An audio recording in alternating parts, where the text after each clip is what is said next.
Hello and welcome to my second guide for the grand strategy game called Europa Universalis 4.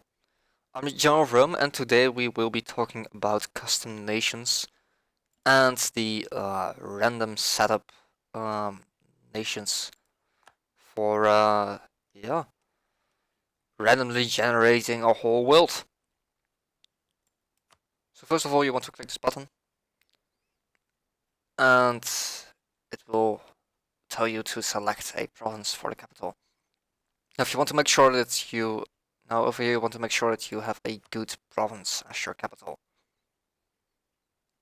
Because your capital is going to be a really important province, it's going to give you some bonuses, which means that you will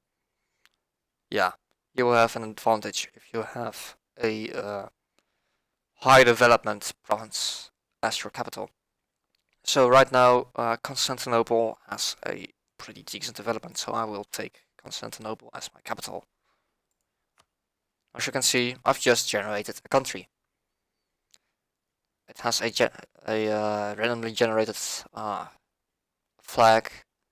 It takes the religion that historically would be in charge of this province and the technology group that exists in this area. As you can see, I've got a just everything is set up, but everything over here can be changed. Because maybe you don't want to play as a nation called Constantinople. Maybe you don't want to be a despotic monarchy. Maybe you don't want to have these ideas. But first of all, as you can see, you have these amount of points to spend. The amount of points that you are able to spend, they can be seen over here in the options screen. And over here, custom difficulty, custom nation difficulty. If you set this on hard, you only have 100 points to spend. Right now, I'll set it on very easy just to make sure that I'm able to show you everything that you can do with this. As you can see, I've clicked on this province again, and now we have another flag. And we actually have a queen instead of a king right now. So yeah, you can just keep clicking and adding more provinces. For example, let's just make this look nice. Yeah, there we go. This is starting to look nice. There you go. Now we're a pretty big nation, and as you can see, we've also spent a lot of points. Now, of course, if you select a province that has a lot of development, it's costing a lot more than when you select a province that doesn't have that much development. Like this province only has 5 development, and if I select it, it will only cost 2 points, while if I select this one, it will cost more than 10. Over here you can just change the name to whatever you want. And you can just add an adjective. You can set your nation's color on the map. And make sure that you get the right color here, because just make sure that you get all of this stuff right, because you can change it later on. If you enter the game and you fuck something up, well, tough luck. You will have to start over again and remake this this custom nation. Now, if you don't trust yourself, you of course can just save the custom nation. So yeah, it will just end up over here, and you can just load the save file. Now make sure that if you're playing with mods, you don't accidentally click on something, click on a nation that you've created when you had some big overhaul mods turned on. Because, for example, if I click this this nation over here, if I load this, the game will crash because I've made this in the extended timeline mod, and they've added a whole lot of different options for custom nations. So these options, they won't exist in the base game, and it would crash the game if I select this. So yeah, here you just can you can change the colors and the pattern of your nation. I won't spend too much time on this, I'll just leave it at this. You can also just randomize the flag. Alright, let's move on here. Here you can randomly select or just type a ruler.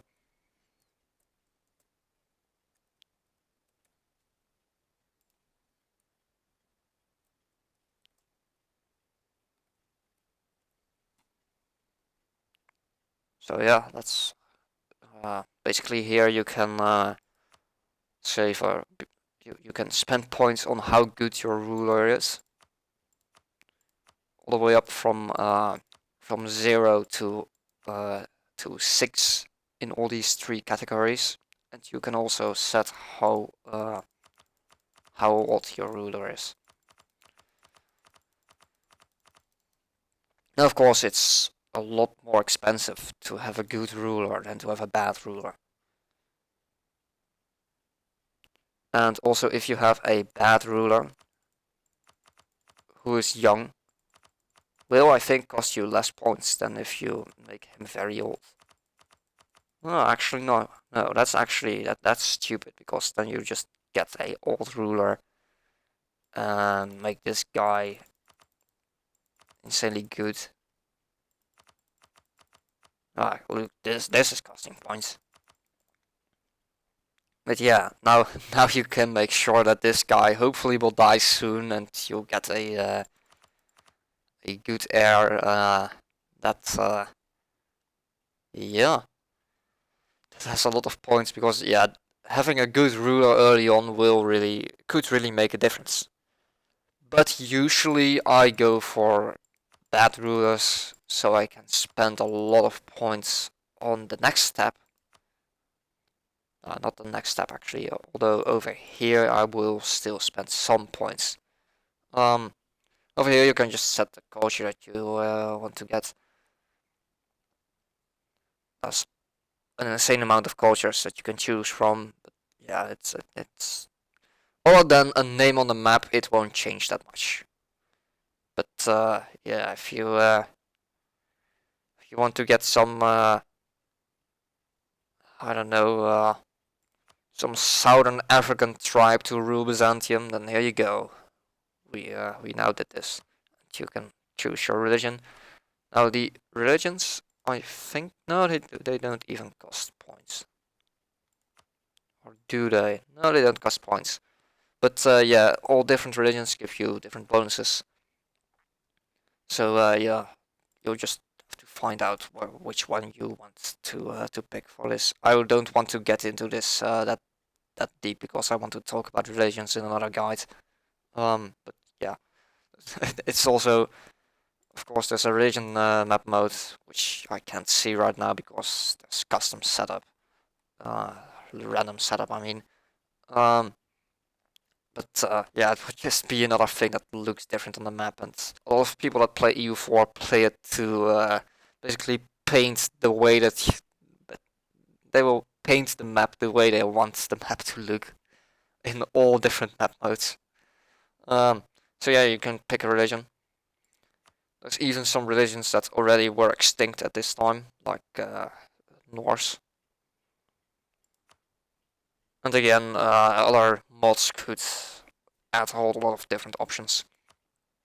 Technology group I talked about in the last video.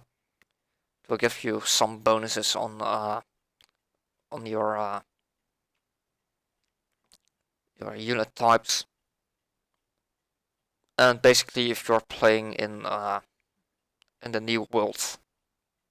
I think they might have changed it, but the way it used to be is that it will cost you a lot of points to get a good uh, technology group like Western when you're playing in a region that historically had bad idea or technology groups. I mean, map graphics, yeah, as you might think it will just give you some nice graphics for the way your units will look, as well as the way your cities will look. Like if I set this to African, Constantinople would change in a few huts. Of course, the the greatest of all is the Inuit because there's only one unit type for them. At least one graphics for the unit types.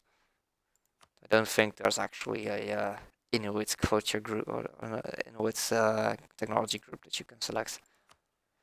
Now over here, the government type next to the government rank, these two actually really do matter in this screen, because some governments are just a lot better than others. Like, for example, if you have a monarchy, you have a problem when your ruler dies and you don't have an heir, or your heir is really young. But for example, if you go special over here and go for a monastic order, this government is actually really good because you don't have problems if your ruler dies, because you just get another one. So you can always make your ruler into a general. And you don't have problems with regencies that I will be talking about later in other guides, so you might not know what regencies are. So yeah, you just have to hover over these and find some governments that you like. For example, if I would have the latest expansion, the Ottoman government and the Prussian monarchy would be insanely good. Right now they're still pretty good, but they're not amazing. Although the Prussian monarchy is still pretty damn good. Another good one is the Dutch Republic type. I think it's just on the republics. Yeah, the Dutch Republic. Basically, the Dutch Republic means that you you can either have elections every 4 years, or a ruler that rules until they die, and at the point that they die, you have another election, and it's extremely good. Also, it has some amazing bonuses. The Dutch could really become overpowered in this game, at least later on, because there's a lot of trade stuff that you can do. But, yeah, I will be talking about trade later in other guides, of course. Now over here, this screen is definitely... Oh, I actually forgot something, the government rank. But I can't change it because I'm... Let's just go for... No, I'm never gonna select the Republic for Byzantium. I'll just go for a feudal monarchy, and as you can see over here, I can select if I want to be an empire, a kingdom, or a duchy. Of course, I want to be an empire because I'm Byzantium. But yeah, of course, this gives you bonuses, but it will, as you can see over here, it will also cost you a lot of points. And you want to have enough points to be able to spend on this screen, because this screen is really where you select if you will win or lose. Because this is where you can pick an insane amount of ideas. Now, as I said in my latest guide, these are national ideas, which means that there's no other nation in the whole game that will have exactly these ideas. Unless you play as one of the few nations that still has generic ideas, national ideas they're called, or just some nations that have a big culture group, like Germany, and there's a lot of small nations in Germany, which means that all these nations will just have German ideas, except some major powers in Germany, like Brandenburg. They will probably have Prussian ideas or something like that, which are different than German ideas. But yeah, basically over here you can add a whole bunch of ideas and traditions and an ambition. And you can also set the level of this ambition that you want to take.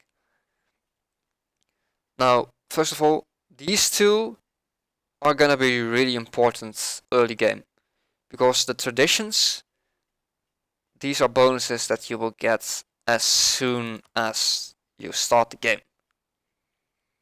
So if you have some insanely overpowered ideas over here, you are gonna be pretty fucking powerful. And of course it's more important to have good ideas as one of your first, like the 3 first ideas are a lot more important than the ideas later on, because you just have a longer time of advantage that you can use for these ideas. And the ambition is not important at all, because you will only unlock the ambition if you have unlocked all these ideas. And the way that you unlock these ideas are by finishing idea groups that I will be talking about in other videos. But yeah, basically these will give you some bonuses, and there's a lot of them to choose from. For example, if you're playing in like the random new world, you probably want to get colonists as your as one of your traditions. Can I find colonists? Yeah, there's colonists. Yeah, you get two colonists, which is insanely expensive, and then you'll be able to colonize right away, which is insanely overpowered. So yeah, enough talk about this. I'm just going to hop into this game. I know this this setup isn't that great, because I'm not going to be able to use these colonists, but I don't care about it right now, because I'm not actually going to play as this nation, but I will go into the game to show you the random setup for nations that we did over here. Yeah, the random setup over here, which generates the whole world on nation-wise. And we also generated other continents instead of North and South America. Right, well, let's hop in there. Yeah, so as you can see, if you click the play button, another screen will pop up. And it will ask if you want to play in normal or Ironman mode. Basically, normal mode, you're able to cheat, and you're able to have an unlimited amount of save files. If you play in Ironman mode, there will be autosaves every year, I think, and you won't be able to get more save files. Actually, you can get more save files, but you shouldn't be able to get more save files. And if I wouldn't be playing in custom setup and with a custom nation, well, actually there are possibilities to play as a custom nation for this to work. But because I'm playing in custom setup, I cannot get achievements from this. Now, achievements are achievements that you can see on your Steam page for this game, and they're pretty much missions for you to achieve as different nations in this game. So, for example, conquer the world as one of the highly difficult achievements to get is conquer the world as a nation that starts in only this province called Okinawa, and the nation is called Ryukyu.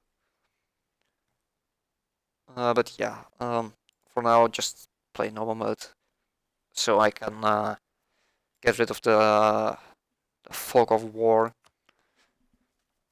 so I can show you the whole world. Of course, I can't do that if I'm playing in Iron Man mode, because that's called cheating. Now, getting into the game might take you a while. it's also, if you have a good computer, it won't take that long. And because I've clicked the custom setup, it takes longer because, yeah, it has to generate all these countries.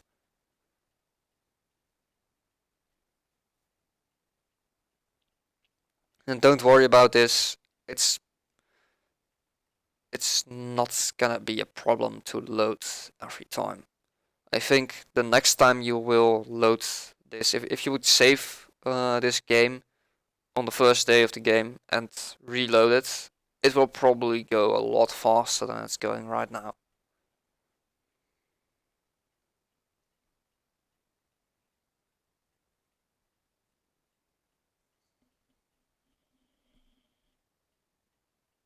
There it is.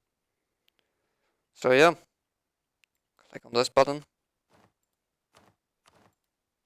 and enjoy the world. This doesn't look historically right. Yeah, that's right, it's not historical at all. Although I'm actually surprised by the amount of nations over here. It looks like they actually changed this from the last time I played this. So there's still a lot of nations in the HRE. And you probably don't know what the HRE is because I haven't done a video on it yet. Unless you actually have played a lot of this and you still want to learn something new. But yeah, this is the custom setup. The random setup, I should say. And every time that you start a new game with the random setup, the game will generate different nations. So right now we have Denmark in charge of Denmark and most of Sweden and some of Norway. But next time that you that I would generate a random world, it could be Sweden or even some North German state that would be in control of this stuff. Now, religion. This is actually something I don't like about the custom. I keep saying the custom. The random setup. It's that you can't get random culture. Not random cultures aren't random either, but you also can't get random religion spreads. So they still use the religions that are in provinces at the start of the game historically. So right now, at the start of the game, um, when you're playing historical, these three nations or these three provinces, they're owned by a Sunni nation, and the provinces are Sunni and the nation is Sunni. And because the capital of the nation that owns this whole region is over here in this province, and this province is Sunni, the nation that spawned over here will be Sunni as well, even though the majority of their provinces aren't Sunni. So as you can see over here, we have religion in province is Catholic, but the state religion is Sunni.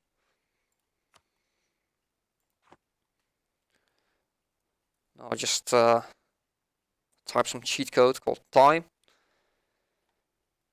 And as you can see, the random world generating doesn't apply to the random new world.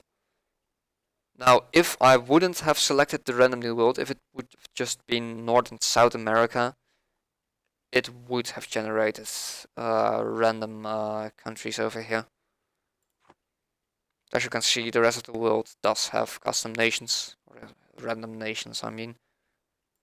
And I think these nations even have their own ideas. Yeah, they have different traditions. So yeah, that's pretty interesting, I guess. So yeah, that's going to be it for this guide. I hope you learned something, and I hope you liked the video. And I also hope to see you in one of my next guides or other videos.